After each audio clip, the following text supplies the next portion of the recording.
We got a great guest for you guys. Andy Z's in the studio.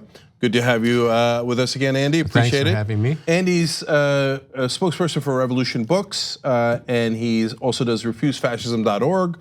But he's got a new project out. It's You Think You're Woke, but you're sleeping through a nightmare. The system cannot be reformed. It must be overthrown. Okay, so first, what does that mean? Okay, well, the actual title is You're Sleepwalking Through a Nightmare. You think you're woke. What it means is that people are not actually acting commensurate with the fact that we face, on the one hand, a fascist regime. They're also not acting commensurate with the fact that we have a system that is literally destroying lives and destroying the planet. There's an existential question posed for the future of humanity with the environment. There's an existential question posed with, in fact, even the last week, Trump ratcheting up the situation with Iran, and this is a guy who said, if we have nukes, why can't we use it? These questions are posed, and this comes from a system that can't actually be reformed, where you have underlying problems like oppression of women, oppressed nationalities, black people, mass incarceration, the environment, these endless wars, and all of this, and the question of immigration, which is just this last week, he said, if we, why can't we just shoot immigrants? Or he goaded his audience to say that. So in all of this, people are faced with two choices, and two choices in both regards. One, are you gonna go along with this regime, or are we gonna act to drive it out? When will enough be enough with that? And two, in a more fundamental sense, how can you go along with a system that does this? There's another choice. It is possible to actually make a revolution, and we're starting to organize for that now, even as that's not immediately on the agenda. So Andy, I want to get to how you're going to drive them out in a minute. Okay. But you do talk about, I think, two distinct problems there, different problems, and I'm curious how you prioritize fighting them. One is the Trump-Pence regime, which I think Pence is actually more of a traditional Republican, so I'd say mainly the Trump regime, which is not necessarily part of this system. He is in a lot of ways. He does the tax cuts for the rich, et cetera, exacerbating income inequality, just like all Republicans do. But he's also does not believe in our system of government, period. I mean, he would end it in a second if he thought it was to his advantage and he could get away with it. And then you have the system itself, which, having talked with you before and what you've said here, you find to be oppressive. So which one's the bigger problem? Well, the fundamental problem is the system itself. It's not just here, it's a worldwide system of capitalism, imperialism. It's a system that depends on exploiting people here and around the world and exploiting the planet as well. And where you have different blocks of corporations, capital, competing with each other within a country, and countries themselves competing with each other. And this has put us in tremendous peril, but they're very related. Trump is a product of the system, and so is Mike Pence, a representative of not only the system itself, you say a traditional Republican, but he's actually somebody who's a leading spokesperson for a movement that I would say is a Christian fascist movement that actually does want to and has been working for decades to transform the actual ruling consensus within this capitalist system in this country to a judicious, legally a Christian nation, even though that's been the history of it. But when you say, what's the relationship between these problems? The foundation of this country is on slavery, the genocide of the native people, the theft of land, soon to become manifest destiny, and the conquering of this space, all the way ocean to ocean.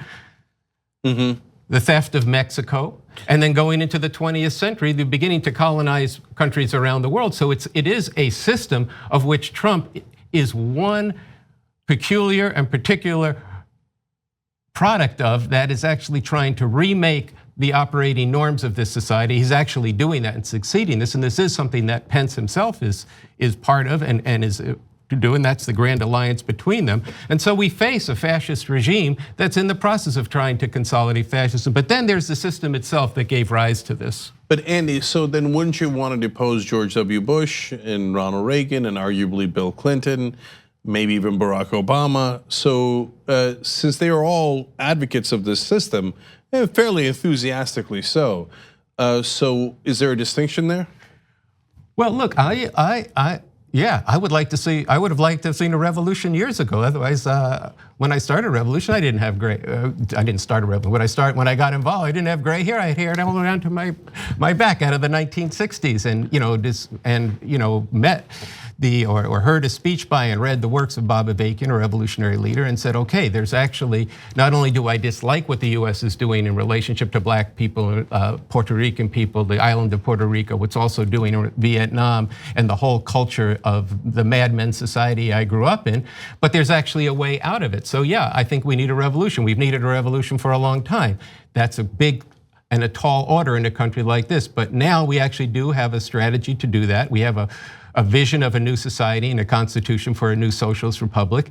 And we're starting on this tour to begin organizing people for the time when you could actually do that. We're trying to, at this point, just get a few thousand people together and organize into this, and to be propagating that there is another way the world could be. But what's most urgent right now, and not unrelated to revolution, is if we drive out this regime. If we don't, whether you believe, as you do and have articulated well, that through this system, and especially as you've put it, the reforming of this system, you could actually, that this is a way to change things. But for your interests and for what I think is fundamentally underneath this, the nature of this system, which could be and should be replaced with a better system, a radically different system, all of us have to unite to drive out this regime, and that is urgently on the agenda right now. But if the way we're going right now with people just accepting what's been done, listening to a speech where he's actually winking at and goading people to talk about shooting immigrants, then, and to sit home, people say, they say this all the time, I don't believe that fascism can happen here. But by what you're not doing, you're actually showing how it actually could happen here. So I'll get to deposing him in a second as well, but if you say fundamentally change the system, I know what it means when I say that. I talk about specific amendment to change the campaign financing, because I believe that's the most important issue and affects others. But I don't think that you mean the same thing. I think you're talking about a more drastic overhaul. So how would you change it? Would you change it through amendments? Well, how would you change the system? No, I mean, look, we do believe that ultimately it will come down to an actual revolution. Like you mean a physical one? A physical revolution. Ultimately, it will come down to, it's not something you just go off and start, it's something you prepare for. But if you look at let me pose this to you. If you look at how acute the contradictions are in society now, what do I mean by that? By the fact that the survival of humanity is at stake. You have 65 million refugees 2 years ago. This is going to expand dramatically. US military is preparing for such a thing, of people fleeing water shortage, food shortages. You have tremendous problems that are increasingly being solved through the hammer of this system and through millions of people being left aside, whether mass incarceration. Who would have thought 40 years ago you'd have 10 million people under the direct control at any given time of the justice, so-called justice system?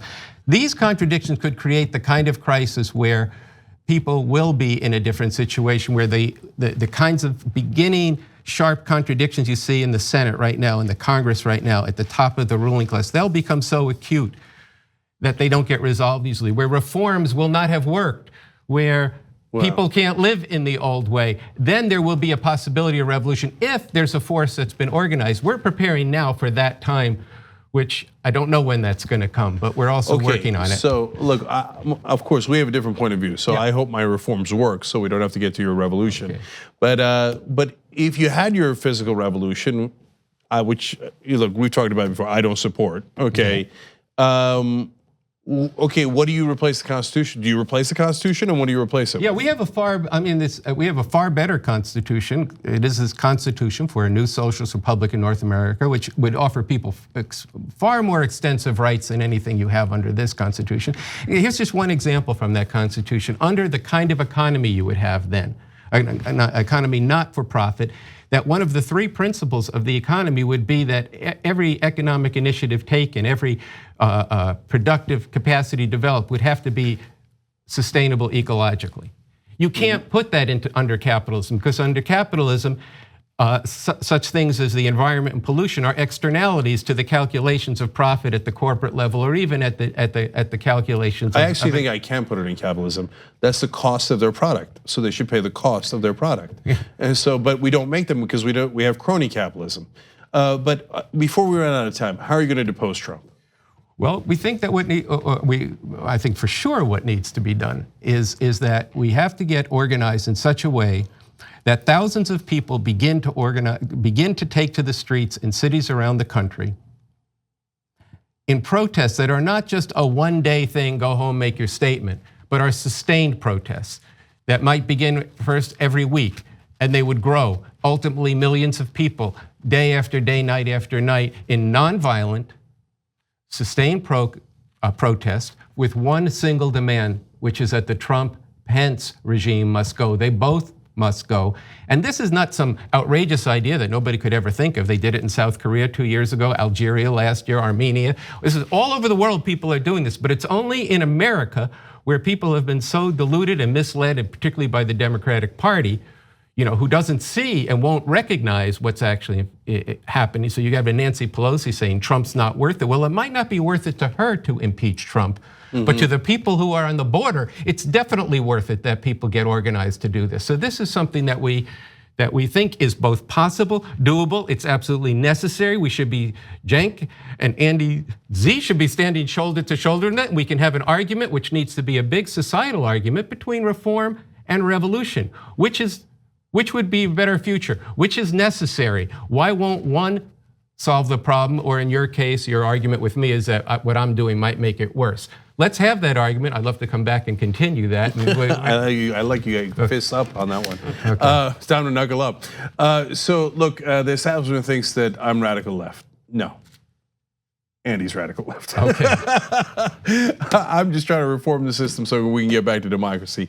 But I love having the conversations. Thank you for joining us. Okay, well, thank you for having me. And thank you, Andy. And everybody, refusefascism.org is the website. Go check that out. And let me just mention, revcom.us.us is to find out about the revolution.